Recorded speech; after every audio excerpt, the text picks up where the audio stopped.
পুরুলিয়া জেলার স্বাস্থ্য ব্যবস্থার উন্নতি ঘটাতে 1969 সালে চালু হয় পুরুলিয়া হোমিওপ্যাথি মেডিকেল কলেজ। কয়েক বছর চলার পর 1982 সালে এই মেডিকেল কলেজকে হাসপাতালে পরিণত করা হয়। এই হাসপাতাল থেকে নিয়মিত দেওয়া হতো চিকিৎসা পরিষেবা, অন্যদিকে চলত ডাক্তারি পড়াশোনা। দীর্ঘ কয়েক বছর রমিয়ে চলার পর 2000 সালে এই হাসপাতালকে পরিকাঠামোগত ত্রুটি দেখিয়ে এই হাসপাতালকে বন্ধ করার নির্দেশ দেয় কেন্দ্র সরকার। এই হাসপাতালকে পুনরায় চালু করার দাবিতে চলে একাধিকবার আন্দোলন, কিন্তু তবুও এই হাসপাতালকে চালু করা সম্ভব হয়ে ওঠেনি।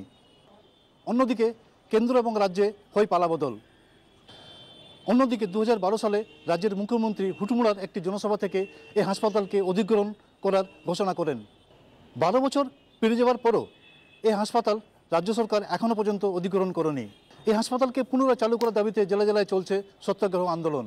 এখন দেখার এই হাসপাতাল কবে চালু হয় সেদিকে তাকিয়ে পুরুলিয়া জেলাবাসী। পুরুলিয়া হোমিওপ্যাথিক মেডিকেল হাসপাতাল 1969 সালে শুরু হয়েছিল এবং কলেজটি শুরু হয় 1980 সালে। পরিকাঠামোগত কোনো ত্রুটি ছিল না। প্রথমে ডিএমএস, তারপরে ডিএইচএমএস, তারপর বিএইচএমএস বর্ধমান ইউনিভার্সিটির আন্ডারে ডিগ্রি কোর্সে রূপান্তরিত হয়।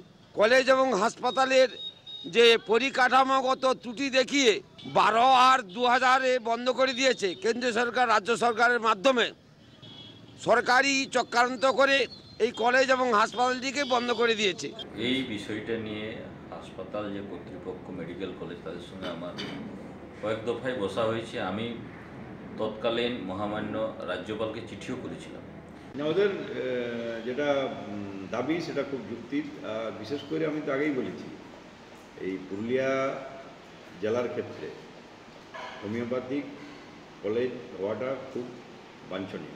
পুরুলিয়া থেকে শকত আলীর রিপোর্ট, আমার শহর পুরুলিয়া।